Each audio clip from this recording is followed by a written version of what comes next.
Come, gather close, little wanderers.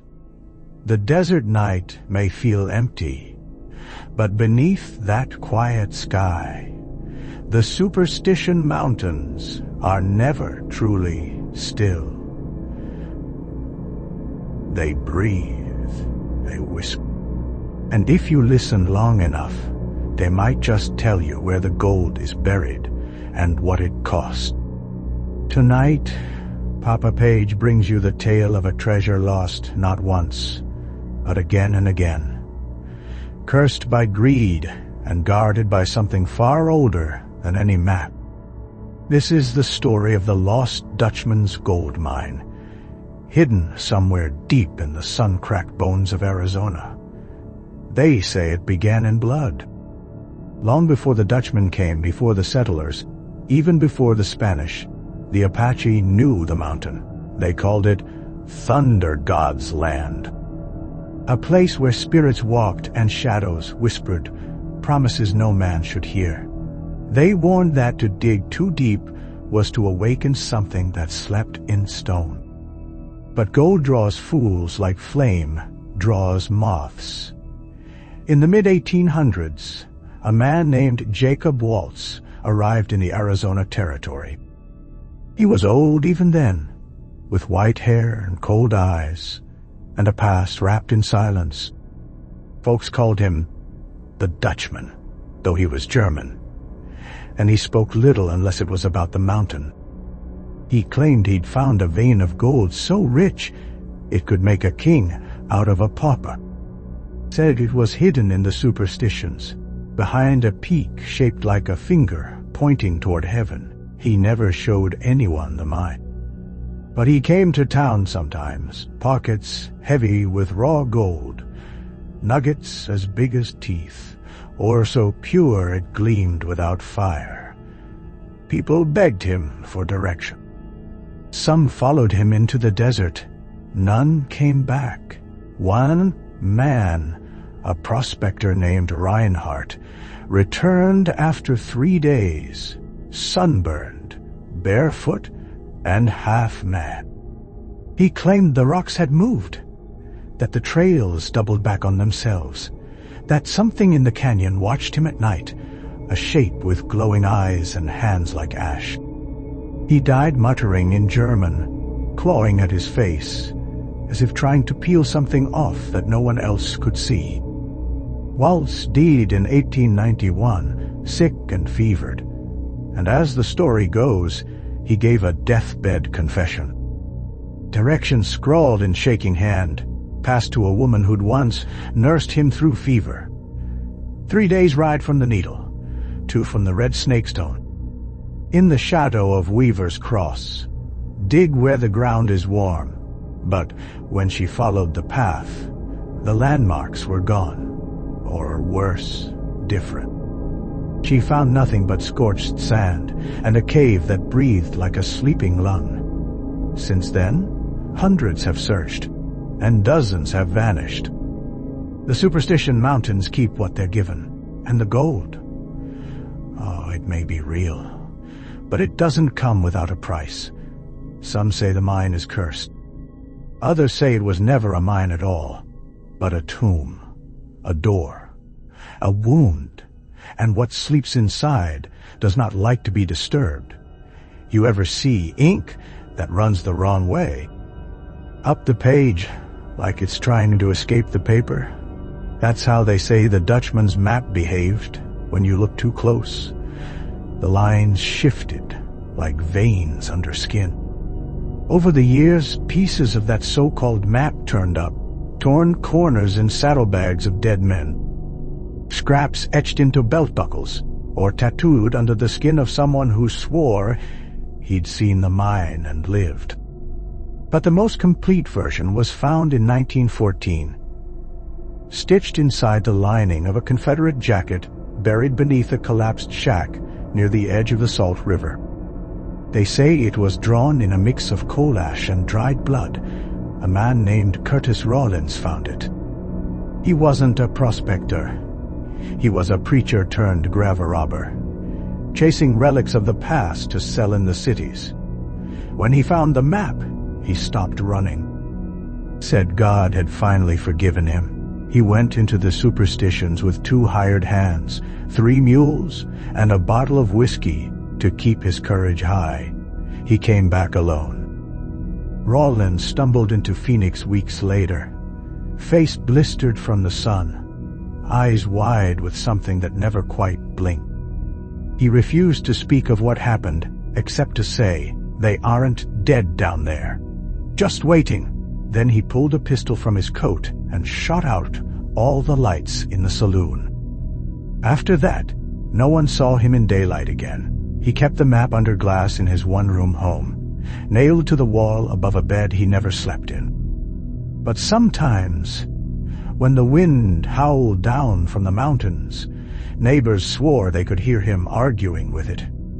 Not cursing, pleading. Years later, a wildfire took that house. But the glass case survived, the map gone, only a scorch mark remained on the wall, shaped like an open hand. Some say the mine moves, that it opens only for those it chooses. That the mountain is alive, not in the way of trees and moss, but something deeper. A presence that hums below the rock, like breath behind stone. There's a reason they call them the superstitions. Time doesn't work right there. Compass needles twitch, watches stop. And sometimes, just sometimes, you'll see a man walking ahead of you on the trail who looks just like you. They say the Dutchman never died. That he walks those canyons still. Skin dried to leather, gold dust in his veins, leading the greedy to a place where the ground is too warm, and the air tastes like fire. But Papapage knows better. He died all right. It's just that the mountain didn't let him go. There's a place deep in the Superstition Range where no birds fly, where the cactus grow twisted, as if reaching for something they can't quite touch. The Apaches call it Chindanta, hosts rest, and they won't go there. Not for prayer, not for blood. The bones speak too loud. In 1932, a man named Elias Cordero wandered into the hills with a journal full of rumors and a pocket knife passed down from his grandfather. He was young, eager, thought he was smarter than the desert, thought the stories were exaggeration. He was wrong. They found his camp 10 days later. Everything untouched. A pot still hanging over cold coals. Bedroll unrumpled. Pack unopened. But no sign of Elias, except for his boots, neatly placed at the edge of a narrow ravine. A search party climbed down, and what they found was stranger than any death. At the base of the ravine, there were footprints, bare, human, leading away from the wall in a straight line that stopped after 15 paces. No blood, no drag, just an abrupt end, as if the earth had swallowed him whole. And in the wall behind those boots, someone or something had carved a message with the tip of a knife. It only wants the ones who look. Over the years, that ravine has become a grave for the curious. Men and women chasing gold, revenge, legend. One by one, they go missing. And sometimes, the wind carries whispers back out. The clink of a pickaxe, laughter that starts soft, then cracks like bone. In 1967, a team of amateur archaeologists, students from Flagstaff, set out to map haunted sites in the superstitions. They pitched camp near Ghost's Rest, brought cameras, recorders, GPS. On the third night, their radio captured something. A voice, low and hoarse, speaking in German. Over and over, "Ich bin noch hier. I am still here." They packed up the next morning. but only 2 made it back. The others were never found. The survivors never spoke again. Some believe the mine isn't just cursed. It feeds on fear, on ambition, on the scent of those who seek what should stay buried. And the bones? Oh, they're still there. Bleached white, cracked open, arranged in spirals if you know where to look. But Papapage will tell you this: if you ever find a bone out there in the dust, don't pick it up. Don't even touch it, because some of them remember the hands that held them last. In the summer heat, the Superstition Mountains shimmer. The air bends and shapes form in the haze. Most vanish when you blink. But sometimes one of them doesn't. Sometimes he stays. They call him the Man in the Smoke, first seen by a fire crew in 1954, when a lightning storm sparked a blaze near Weaver's Needle. As the flames rolled up the cliffs, the crew spotted a figure walking along the ridge, untouched by fire. Tall, wide-brimmed hat, long coat that fluttered against the heat. They shouted warnings. He didn't turn, didn't run, just vanished into the smoke. They found no remains, no tracks. Only a line of scorched stone, blacker than the rest, leading nowhere. Since then, he's been seen dozens of times, always before something goes wrong. A hiker gets lost. A prospector vanishes. A cave collapses without cause. He doesn't speak, doesn't chase, just watches. Some say it's Waltz himself, Jacob, the Dutchman, burned by his own greed and bound to the land he cursed. Others believe it's something older, something that used Waltz the way a hand uses a glove. And when it was done with him, it kept walking. In 1989, a pair of documentary filmmakers entered the mountains to record the legend. They brought drones, heat sensors, satellite phones. They vanished on the 4th day. The only footage recovered was from a ground camera, found buried beneath a cairn. It shows them around a fire, laughing, telling stories. Then the smoke thickens. One man stands, walks toward the edge of the clearing, stops. "Do you see that?" he says. The others look, silence. Then the screen goes black, and a voice, dry, crackling like flame, whispers, "Closer." Their equipment was recovered. Their bodies were not. Some believe the man in the smoke isn't a ghost or a guardian, but a test. That when you see him, the mountain is giving you one last chance to turn back. Ignore him, and maybe you live. Follow him, and you'll find more than gold. You'll find the place where the rocks bleed, where time folds like paper, and the walls hum with the memory of every soul who came before. And the man will welcome you in, and the mountain will close behind you. Papapage has walked many paths, children, but some trails lead only one way. Not all treasure glitters, some of it hisses. Some of it calls your name when no one else is near. They say the lost Dutchman's gold isn't just buried, it's alive. Not in the way of breath and blood, but in memory, in hunger. In 2006, a man named Felix Ward, a metal detector hobbyist from Tucson, wandered off trail in the eastern range of the Superstitions. He had no real map, only rumors. His last phone call to his brother was strange, just 5 words. "It's here, it's humming." They found his gear a week later, but not Felix. His detector lay cracked beside a shallow hole in the ground, no more than a few feet wide. Inside, authorities found no gold, only a single tooth, human, burned black and humming faintly when touched. The team sealed the hole. But 2 weeks later, it was open again. Locals speak of a glow sometimes seen near Weaver's Cross, like firelight but cold.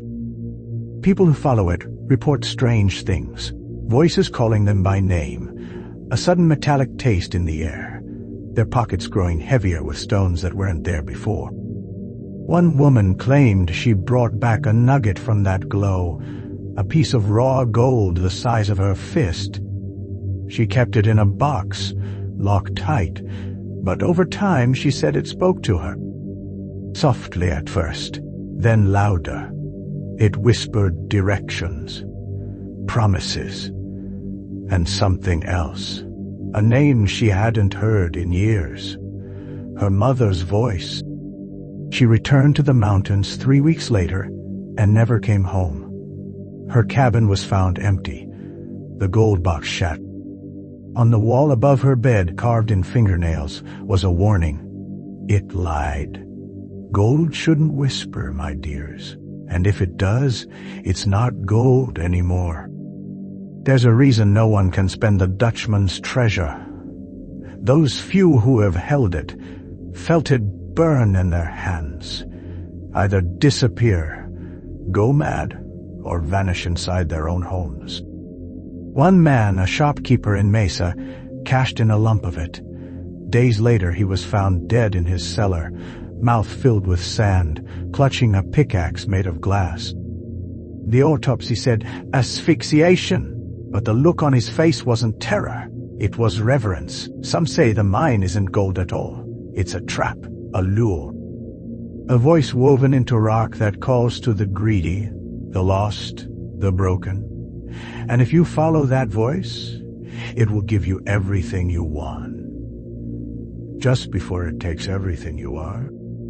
So if you ever see something shine in the dust, leave it. Because some treasure doesn't want to be found. It wants to find you. They say there's a trail that only appears once, just once, for each person. A narrow path, no wider than a man's shoulders, lined with scorched mesquite and silent crows.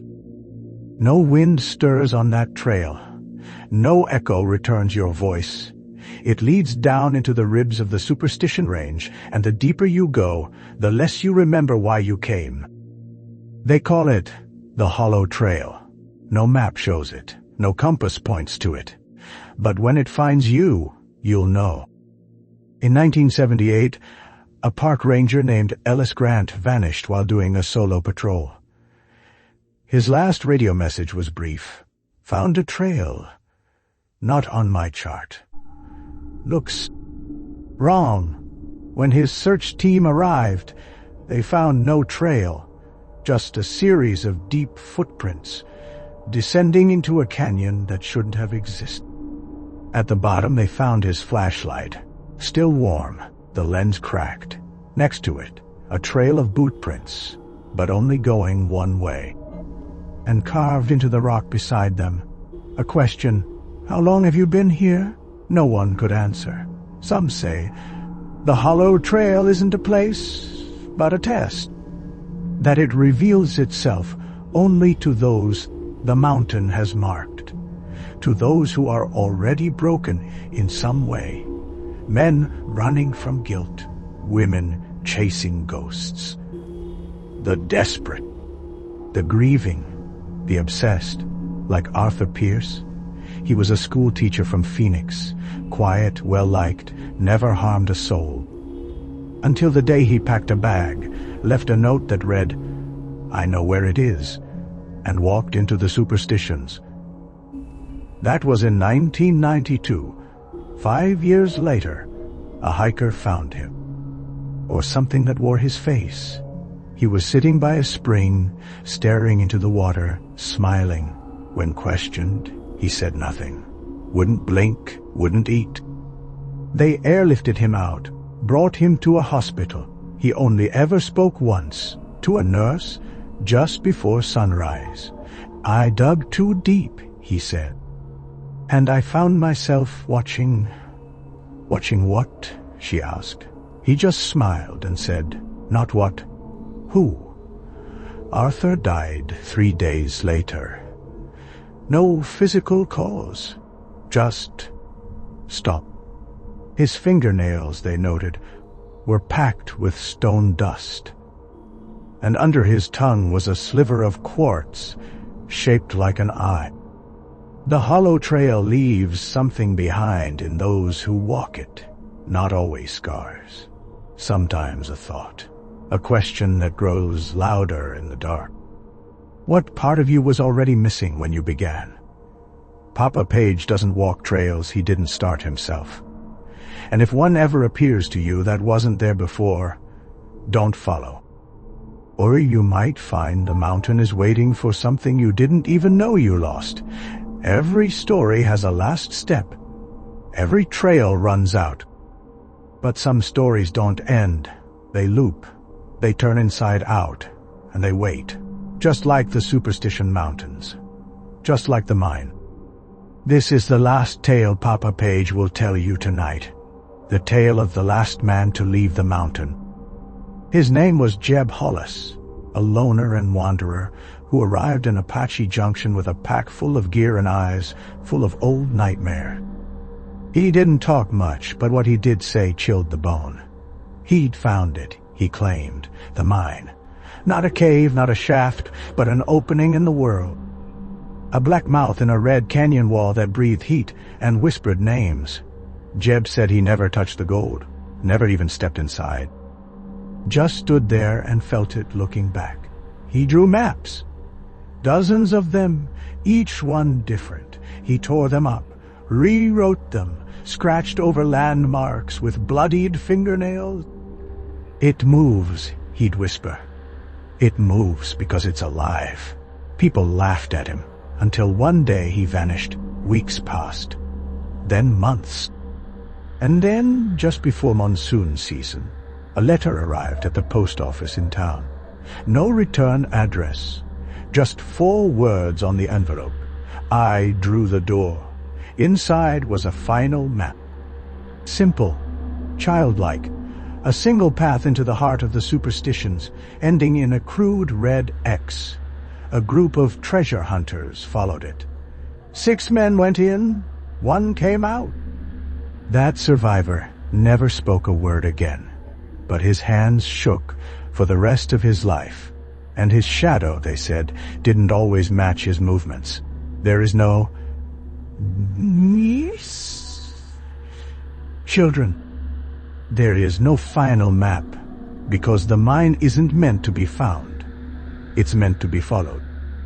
Every soul that walks into that place thinking they'll be the one who solves it, survives it, masters it, they all become part of it. They become whispers in the stone, fingers in the dust, eyes in the firelight. And the mountain remembers. So if you ever find yourself walking in circles, chasing gold, chasing ghosts, stop. Because by the time you realize the map was leading you in, it's already too late to come back out. Papapage has told you all he dares, but the mountain is still there, waiting. Always waiting, and sometimes it draws the door for you.